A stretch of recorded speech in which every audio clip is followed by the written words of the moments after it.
Observe the 99%. In any crowded room, a high-stakes boardroom, a dimly lit lounge, or a family gathering, the 99% are engaged in a desperate, frantic dance. They suffer from what I call the noise fallacy. They believe that to be seen is to be powerful. They fill every silence with nervous chatter, over-explaining their decisions, laughing too loudly at jokes that aren't funny, and practically begging for a crumb of validation. They are like a radio tuned to static, omnipresent yet ultimately ignored. The average man views silence as a vacuum that must be filled. When a woman pulls away, he chases her with a barrage of texts. When a boss overlooks him, he works harder and complains louder, hoping the volume of his effort will finally earn him a seat at the table. He is the nice guy, the hard worker, the reliable friend, and yet he is the first person forgotten when the invitation list is drawn. Now look at the 1%. Look at the architect. The architect does not compete for the microphone. He understands a fundamental truth of the human psyche. Value is inversely proportional to availability. While the masses are bleeding their energy dry through constant output, the architect is absorbing. He is the quietest person in the room, yet he is the one everyone is looking at, wondering what he's thinking. He doesn't demand respect. He creates a psychological environment where respect is the only logical response. Today, we're going to deconstruct the quiet power technique. I am going to show you why your introversion is not a social handicap, but the most lethal weapon in your arsenal, provided you know how to unsheath it. By the end of this session, you will no longer be the man who waits for permission to speak. You will be the man whose silence dictates the rhythm of the room. Why does the average man fail? Why does his effort lead to invisibility? The answer lies in a neurobiological phenomenon known as the scarcity heuristic. Human beings are evolutionarily hardwired to assign higher value to resources that are rare and lower value to those that are abundant. This applies to gold, it applies to water in a desert, and most importantly, it applies to your presence and your words. When you over-communicate, you trigger a glitch in the observer's brain. You become a low-stakes stimulus. Because you are always available, always talking, and always explaining yourself, the brain of the person across from you, be it a romantic interest or a business rival, categorizes you as a solved puzzle. There is no mystery, no threat, and therefore no reason to exert mental energy on you. Furthermore, we must address the pratfall effect and the concept of status signaling. In the animal kingdom, the alpha doesn't bark. The alpha moves with economy. High-status individuals do not feel the need to be understood. That need is a symptom of insecurity, a plea for the tribe to accept you. When you over-explain your why, you are subconsciously signaling that you believe the other person is your judge. You have voluntarily handed them the gavel. The 99% are trapped in a cycle of reactive communication. They react to the silence. They react to the criticism. They react to the tension. The architect, however, uses information asymmetry. He knows things they don't, but more importantly, he knows himself in a way they cannot perceive. He uses his introversion to create a black hole effect, a gravitational pull that forces others to lean in, to seek his approval, and to fill the silence he so comfortably occupies. To master the quiet power technique, you must adopt the mindset of a predator in the tall grass. You do not move until the moment is perfect. These are the 4 rules of the architect. Rule number 1, the tactical void, also known as the law of the 3-second gap. The average man fears the silence between sentences. He feels it as an itch that must be scratched. The architect treats silence as a tool of interrogation.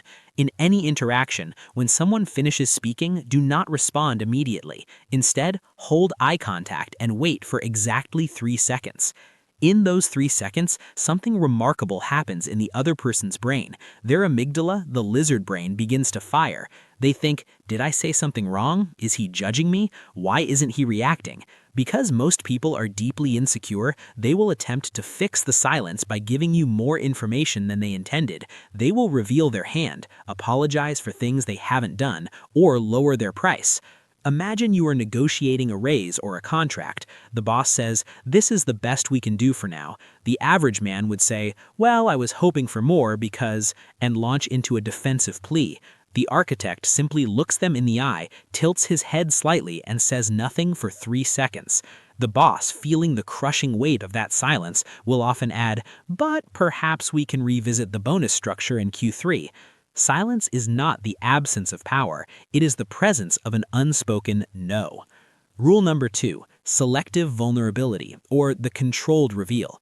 The masses believe that being authentic means dumping their entire life story, their traumas, and their insecurities onto whoever will listen. This is not authenticity, it is emotional incontinence. It destroys your frame.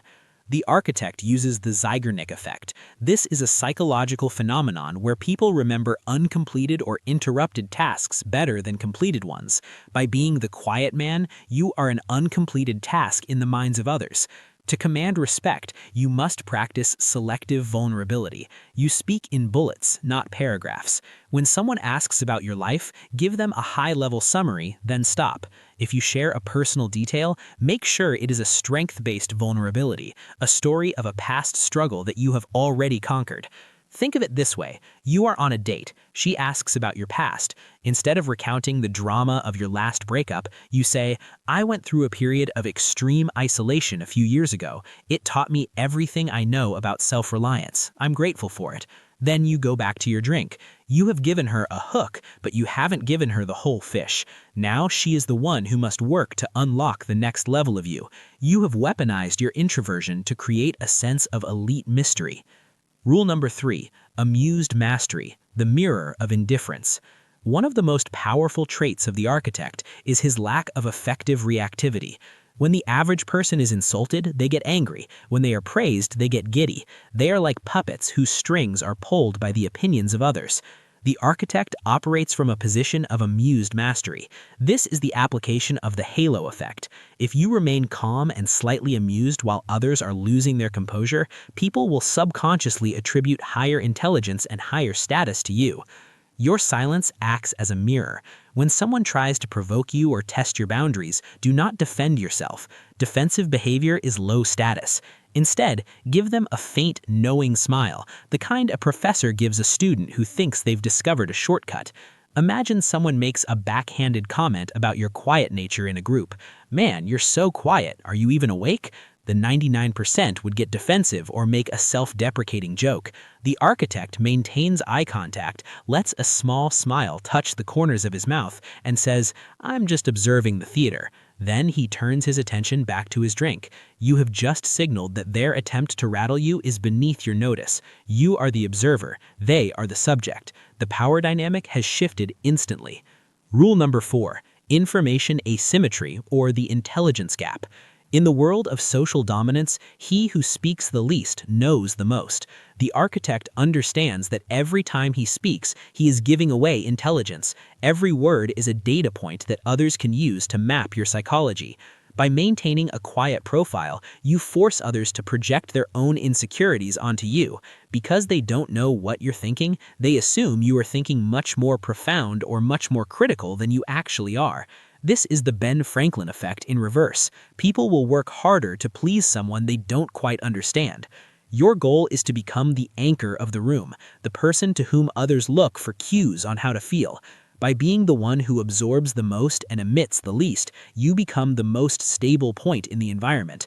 Consider a high-pressure meeting where everyone is arguing. The architect sits back, taking notes or simply watching. He doesn't jump into the fray. When the energy finally burns out and everyone looks to him, he provides one single surgical observation that cuts through the noise. Because he hasn't diluted his influence with 50 mediocre comments, his one comment carries the weight of a decree. Before we proceed, a word of caution. The quiet power technique is not a game. It is a psychological operating system. When you begin to implement these rules, when you stop explaining yourself, when you master the tactical pause, and when you withdraw your emotional reactivity, people will change toward you. Some will become intimidated, some will become obsessed with gaining your approval. Do not use this to crush the weak. Do not become a ghost in your own life, detached and cold to those who truly deserve your warmth. The goal of the architect is to be a sovereign. You are building a fortress around your mind so that you are no longer at the mercy of the masses. Power is a responsibility. If you use these techniques to manipulate without purpose, you will find yourself in a hollow world of your own making. Use this power to protect your time, to elevate your status, and to ensure that when you do choose to speak, your words carry the force of a landslide. The world is loud, chaotic, and increasingly desperate for attention. In this environment, your quiet nature is not a flaw. It is your greatest competitive advantage. While the 99% are shouting into the void, you are the one who masters the void. You are no longer the man who is ignored. You are the architect. You are the observer who holds the keys to the room. Remember, the loudest man in the room is the weakest. The quietest man in the room is the one who owns it. If you are ready to stop being a passenger in your own social life and start designing your reality with surgical precision, you belong here. We do not cater to the masses. We build the 1%. Subscribe to Psycho IQ. Welcome to the inner circle. Stay observant, stay dangerous.